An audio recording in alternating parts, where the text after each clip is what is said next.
सबसे पहले तो मैं 26 और 27 जुलाई को जो सीईटी की परीक्षा हुई है उसके लिए हमारे हरियाणा स्टाफ सिलेक्शन कमीशन के चेयरमैन माननीय श्री हिम्मत सिंह जी को बधाई देना चाहूँगा कि उन्होंने इतने सक्सेसफुल तरीके से ये सीईटी का एग्ज़ाम करवाया है, जो अपने आप में न केवल हरियाणा में बल्कि पूरे देश में चर्चा का विषय है कि इतनी शांतिपूर्वक ढंग से और इतने प्रभावशाली ढंग से ये परीक्षा हुई है, जिसमें मुख्य योगदान और मुख्य जो दिशा निर्देश हैं माननीय मुख्यमंत्री जी के इसमें रहे हैं, और जो परीक्षा के प्रति एक प्रतिबद्धता है वो हरियाणा सरकार ने पूरी तरह से इसमें सिद्ध की है।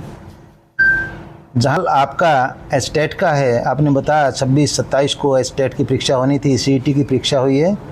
ये कोई ख़ास ज़्यादा ऐसा विषय नहीं है, क्योंकि वहाँ परीक्षार्थियों की संख्या बहुत ज़्यादा थी और परीक्षार्थियों में पैनिक भी बहुत ज़्यादा था। मैं पहले भी ये बात बता चुका हूँ, इसलिए पहले उन्हीं को अवसर दिया गया है। दूसरी तरफ अब जो 30 और 31 जुलाई को एस्टेट की परीक्षा होने जा रही है, यह भी माननीय मुख्यमंत्री जी के दिशा निर्देश में और चीफ सेक्रेटरी महोदय के निर्देशानुसार पूरी तरह से सभी डिस्ट्रिक्ट एडमिनिस्ट्रेशन के जो अधिकारी हैं हमारे और एसपी जैसे जो पुलिस डिपार्टमेंट का जो एक अपना अहम योगदान रहता है, पूरी तरह से मुस्तैदी से इसके ऊपर कार्य चल रहा है। और हरियाणा विद्यालय शिक्षा बोर्ड की तरफ से जो पॉसिबल दिशा निर्देश हैं, जो आवश्यक सावधानियां रखने की ज़रूरत है, वो सारी दी जा चुकी हैं। और एस्टेट परीक्षा भी 30 और 31 जुलाई को बड़े शांतिपूर्वक ढंग से संपन्न होने की हमारी कोशिश है। कितने अभ्यर्थी परीक्षा केंद्रों पर बैठेंगे, कितने परीक्षा केंद्र बनाए गए हैं, किस तरह के इंतजाम रहेंगे? एक परीक्षा केंद्र पर लगभग 312 अभ्यर्थी बैठेंगे। जहां तक टोटल परीक्षा केंद्रों का सवाल है, हमारे पहले दिन 299 परीक्षा केंद्र, यानी जो लेवल 3 का हमारा परीक्षा होगी उसमें 299 परीक्षा केंद्र होंगे। दूसरे दिन जो लेवल 2 की हमारी परीक्षा है, टीजीटी जिसे हम कह सकते हैं, उसमें सबसे ज़्यादा परीक्षा केंद्र यानी 673 परीक्षा केंद्र उसमें होंगे। तीसरे दिन तीसरे सत्र में यानी 31 तारीख को शाम के समय जो सायंकालीन सत्र में जो परीक्षा होगी, जिसे हम लेवल 3 यानी पीआरटी प्राइमरी टीचर की जो परीक्षा हम कह सकते हैं, उसमें 280 परीक्षा केंद्र होंगे। इस तरह की तैयारियां सर बोर्ड ने की हैं, मतलब परीक्षा करवानी है तो व्यवस्थाएं सही है, इस तरह की व्यवस्थाएं यहाँ क्वेश्चन नकल रहित ही नहीं, बल्कि यहाँ क्वेश्चन परीक्षा की पवित्रता, जिसे हम सेंटिटी और इंटेग्रिटी की बात हम कह सकते हैं, उसका सवाल है। परीक्षा बहुत ही इफ़ेक्टिव वे में करवाने का हमारा भरसक प्रयास है। जैसा मैंने बताया, सबसे ज़्यादा सेंटर टीजीटी के यानी 673 सेंटर होंगे, जो कि 24 शहरों में यानी 22 डिस्ट्रिक्ट और 2 उपमंडल स्तर बहादुरगढ़ और महेंद्रगढ़ में ये परीक्षा आयोजित की जाएगी। परीक्षा केंद्र वहाँ बनाए गए हैं और यहाँ पर हर एक परीक्षा केंद्र पर हमारा हरियाणा विद्यालय शिक्षा बोर्ड की तरफ से एक ऑब्जर्वर होगा। उसी प्रकार से एक ऑब्जर्वर डिस्ट्रिक्ट एडमिनिस्ट्रेशन की तरफ से होगा। इसके साथ साथ सभी परीक्षा केंद्रों को पूरी तरह से कवर करने के लिए, जैसा मैं पहले ही बता चुका हूँ, सीसीटीवी कैमरा, एआई कैमरा का हमने इस बार प्रयोग किया है। और इसमें पूरी तरह से कंट्रोल रूम 3 जगह पर हमने बनाए हैं। परीक्षा केंद्र अधीक्षक जो होगा उनके कार्यालय में एक कंट्रोल रूम होगा। उसके बाद डिस्ट्रिक्ट स्तर पर एक कंट्रोल रूम जिला शिक्षा अधिकारी के कार्यालय में होगा। और तीसरा कंट्रोल रूम हमने हरियाणा विद्यालय शिक्षा बोर्ड के कैंपस में बनाया है, यहाँ अपने एडमिन ब्लॉक में ही। और सभी कंट्रोल रूम्स का कोऑर्डिनेशन बाकायदा हॉटलाइन से होगा, जिसमें किसी भी प्रकार की कहीं कोई ढील या कोई कोताही बरतने की संभावना नहीं छोड़ी जाएगी। सीईटी में अगर बात करें सर, पूरा प्रदेश का अमला जुटा हुआ था, पुलिस प्रशासन जुटा था, राज्य परिवहन का महकमा जुटा था और तमाम अधिकारी कर्मचारी इसमें जुटे थे। हालांकि बोर्ड की द्वारा ये परीक्षा आयोजित की जाएगी, तो इसमें तो अभ्यर्थियों को लाने ले जाने का कोई ऐसा प्रोविजन नहीं होगा संभव है? आपका क्वेश्चन बिल्कुल सही है, क्योंकि सीईटी की परीक्षा में अंतर जिला यानी अपने जो पैतृक जो डिस्ट्रिक्ट है उसकी बजाय दूसरे ज़िले में बच्चों को, विद्यार्थियों को, परीक्षार्थियों को जाना था। हमारी जो परीक्षा है इसमें परीक्षार्थी को अपने स्वयं के ही ज़िला में जाना है, यानी जब उसी डिस्ट्रिक्ट में परीक्षा है तो उसके लिए अलग से किसी वाहन की या किसी इस ट्रांसपोर्टेशन की आवश्यकता नहीं है। जहाँ तक दूसरी बात आपने बताया कि जिला प्रशासन बड़ा मुस्तैदी से जुटा हुआ था, जिला प्रशासन का मैं बार बार धन्यवाद करना चाहूँगा कि जितनी गंभीरता से और जितने मुस्तैदी से जिला प्रशासन सहयोग, परीक्षा संचालन और उनके पवित्रता के बारे में उनके जिस प्रकार से सहयोग कर रहा है, ये वास्तव में बड़ा सराहनीय है और इसके लिए बड़ा आभार मैं व्यक्त करता हूँ।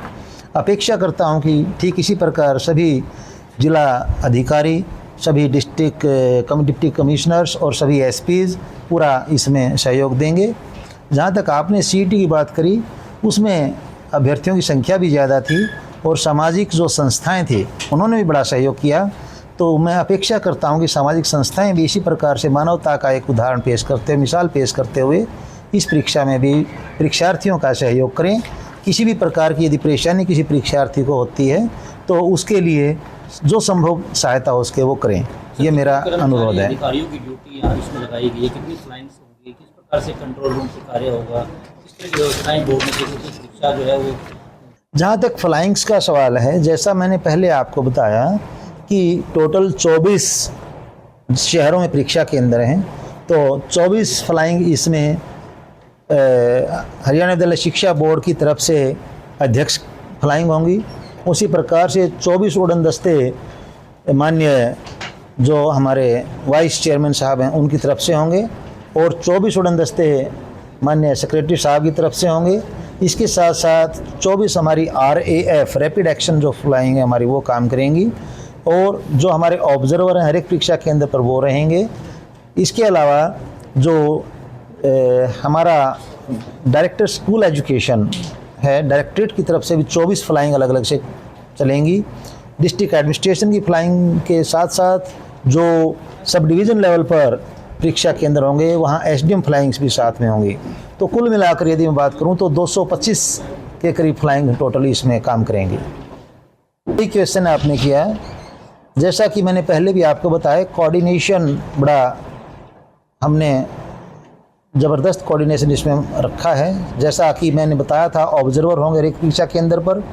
यदि कोई किसी प्रकार की वहाँ प्रॉब्लम अराइज होती है तो कोऑर्डिनेटर जो या ऑब्जर्वर जो वहाँ होगा हमारा, वो जिला शिक्षा अधिकारी के कंट्रोल रूम में अपनी सूचना भेजेगा और जिला शिक्षा अधिकारी बोर्ड में सूचना भेजेगा। इससे 2 पॉइंट मैं यहाँ बताना चाहूँगा। जो 2 स्टेप में ये सूचना आएगी, इसकी वजह से हमें सिर्फ 22 जगह से ही सूचनाएं रिसीव करने में ज़्यादा दिक्कत नहीं आएगी, क्योंकि हमारे यहाँ इसी मीटिंग हॉल में हमने कंट्रोल रूम बना रखा है जहाँ से सभी प्रकार की परेशानियाँ, जो इस प्रकार की कोई भी असुविधा होगी उसका समाधान किया जाएगा।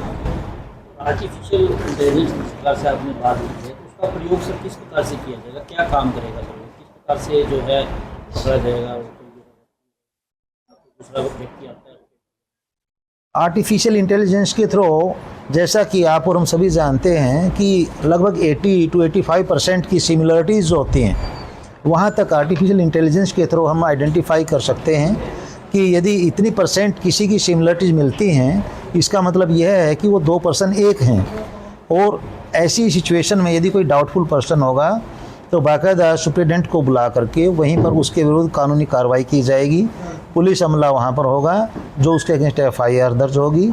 और AI का इसके साथ साथ यह भी मैं इसमें एक ऐड करना चाहूँगा कि जो परीक्षा केंद्र में कैमराज लगे होंगे वहाँ पर भी हम इस प्रकार का एक उपयोग AI का करने जा रहे हैं कि जिस किसी परीक्षा केंद्र में बार बार यदि कोई किसी प्रकार की डिस्टर्बेंस होती है तो उसकी सूचना हमें तत्काल यहाँ कंट्रोल रूम में मिल जाएगी और उस पर उसी समय कार्रवाई की जाएगी। आयोजित की जा रही है तो उसमें परीक्षा केंद्र पर हमारे द्वारा जिला प्रशासन और पुलिस के सहयोग से शांति की, सुरक्षा की और निष्पक्षता को सुनिश्चित करने के लिए हरियाणा विद्यालय शिक्षा बोर्ड द्वारा काफ़ी पुख्ता प्रबंध किए गए हैं। परीक्षा केंद्र में प्रवेश से पहले सभी उम्मीदवारों की मेटल डिटेक्टर से, हैंड हेल्ड मेटल डिटेक्टर से उनकी सुरक्षा की जांच की जाएगी, फ्रिस्किंग होगी और बायोमेट्रिक्स द्वारा उसका सत्यापन किया जाएगा।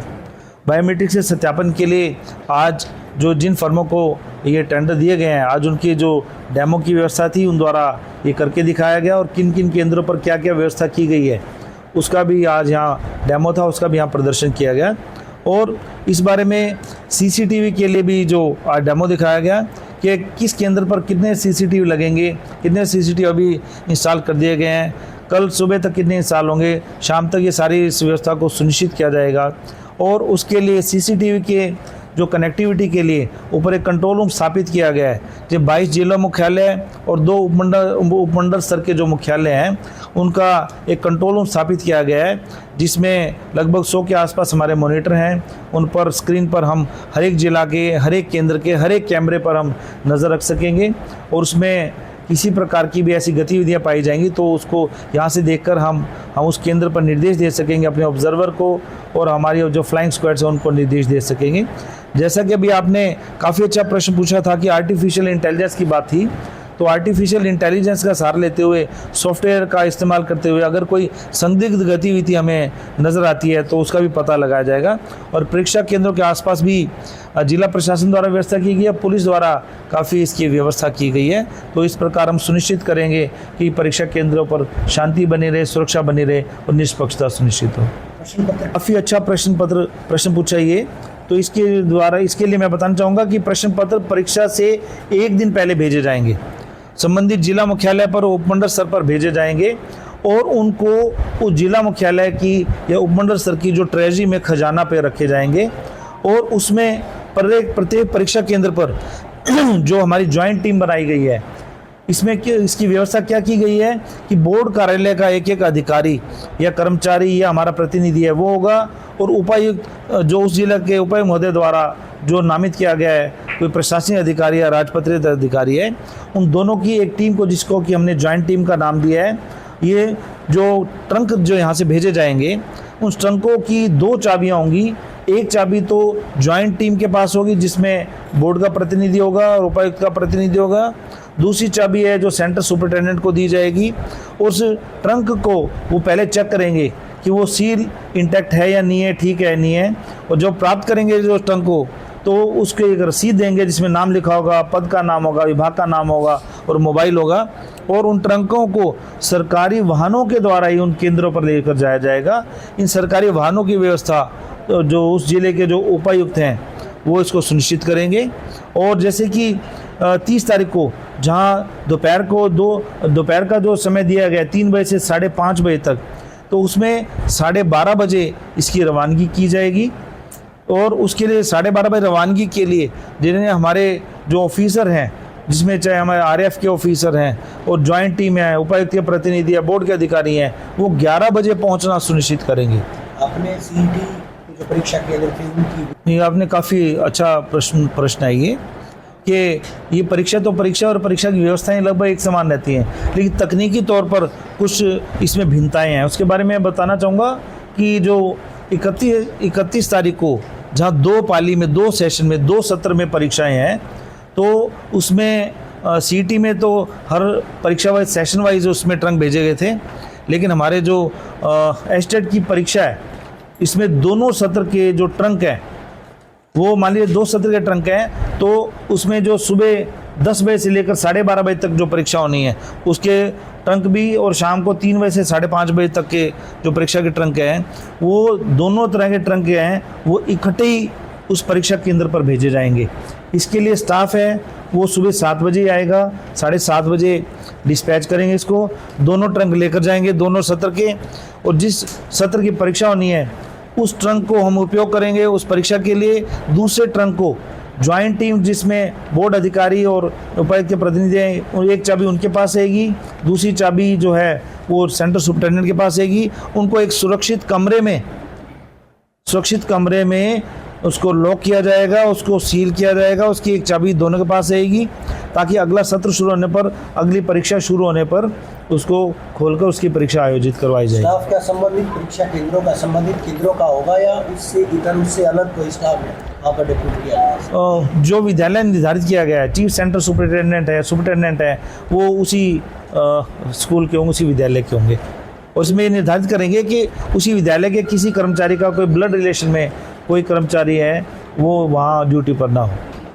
सभी जिलाधीश हैं, सभी उपायुक्तों द्वारा धारा 163 भारतीय न्याय संहिता की ये लगाई गई है, और ये निर्देश भी हैं कि जो कोचिंग सेंटर हैं और जो फोटो सेट की मशीन है वो परीक्षा के दौरान, उस परीक्षा के दिनों में वो ओपन नहीं होंगे, वो नहीं खुलेंगे। क्या सीईटी में मैं बताना चाहूँगा कि जो हरियाणा विद्यालय शिक्षा बोर्ड द्वारा स्टेट की जो परीक्षा आयोजित की गई है, तो जो प्रश्न पत्र दिया जाता है, जिस सीरीज़ का दिया जाता है प्रश्न पत्र है, ABCD मान ली सीरीज़ है, 1 2 3 4 है, तो उसकी जो आंसर शीट है OMR है वो उसी के साथ ही संलग्न होती है।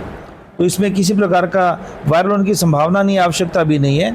और हमारे यहाँ भी आप देखेंगे जो OMR शीट्स वापस आएंगी उसके लिए भी काफ़ी फुल प्रूफ व्यवस्था की गई है, क्योंकि परीक्षा की स्कैनिंग से पहले इसमें इमेज कैप्चरिंग की व्यवस्था की गई है, ताकि जितनी OMR शीट हैं उनकी पहले फ़ोटो ली जाएगी काफ़ी स्पीड से। जो सभी OMR शीट्स की जो ICR होगी, इमेज कैप्चरिंग होगी, तो उसका डाटा है वो अध्यक्ष महोदय के पास और सचिव के पास ये उसको संरक्षित रखा जाएगा। उसके बाद उसकी स्कैनिंग स्टार्ट होगी, ताकि किसी स्तर पर कहीं कोई शिकायत प्राप्त होती है या कहीं किसी स्तर पर हमें जांच की आवश्यकता होती है तो उसको इमेज के साथ मिलान किया जा सके। और इसमें भी एक स्तर पर जांच नहीं होगी, इसी कम से कम 3 स्तर पर 3 बार इसकी जांच की जाएगी। जो 3 स्तर पर जांच होने के बाद जो डाटा मेल खाएगा उसके बाद ये परिणाम घोषित किया जाएगा। सबसे बड़ा ये जो आपको एडमिट कार्ड है उस पर ये विस्तार से इसका वर्णन किया गया है। तो महिलाओं के लिए मंगलसूत्र की, बिंदी की और सिंदूर की इस पर रोक नहीं है, और किसी प्रकार के इलेक्ट्रॉनिक गैजेट्स हैं, कुछ और चीज़ें हैं, वो उसकी मनाही है। और सिख धर्म के या अन्य किसी धर्म के, ईसाई धर्म के कुछ धार्मिक चिन्ह हैं, अगर वो पहन कर आते हैं तो उनको समय से 2 घंटे 10 मिनट से पहले आना पड़ेगा, ताकि पुलिस द्वारा उसकी जांच की जा सके, उसकी चेकिंग की जा सके। कोई क्वेश्चन? बहुत अच्छी बात है ये। मान लीजिए यदि कोई छात्र है वो कोई भी क्वेश्चन अटैम्प्ट नहीं करता है, कोई भी क्वेश्चन अटैम्प्ट नहीं किया, ब्लैंक छोड़ दिया, तो उसमें जो इन्विजिलेटर है, जो सुपरवाइज़र है, जो आपके क्लास में है, वो साइड पर वो ब्लैंक लिखकर अपने हस्ताक्षर करेंगे, कोई क्रॉस नहीं करेंगे, कुछ और नहीं करेंगे।